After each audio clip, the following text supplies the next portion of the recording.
If you haven't heard of US Uncut, it's basically a movement that spawned in England with companies like Vodafone that dodged taxes, like literally owed $8 billion in taxes, and Parliament had let them off the hook. A grassroots movement kind of arose in the street of creative protests.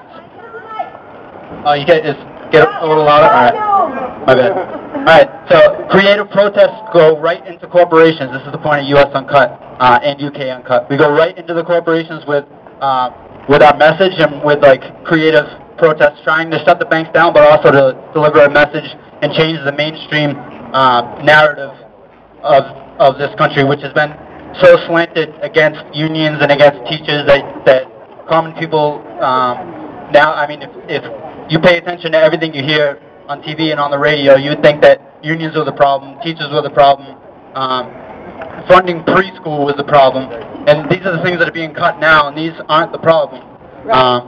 This isn't where all, I mean, we have a revenue problem, and it's not a spending problem, and when you hear a spending problem, just remember that that's just the narrative that we need to change, and we need to shift it back to our priorities, which is funding programs that make a difference.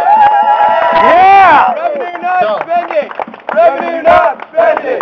Revenue not spending! Revenue not spending! Revenue not spending! So, literally $100 billion a year is dodged in taxes by U.S. corporations, is hidden overseas and is missing from the budget. $100 billion a year. When you think about the current cuts that are on the table, that are on the chopping block, that even Obama is willing to cut, you can see it to $70 billion. Well, there's your $70 billion, right? That's what US Uncut is here to say. It's literally just do the math, close the loopholes, close the tax havens, make corporations abide by the law like you and I do. You paid your taxes today, Bank of America did, and that's a fact. So we're going to Bank of America right after this. With as many people in there as we can, we have checks to the American people for the amount that they didn't pay in 2009 that they owe.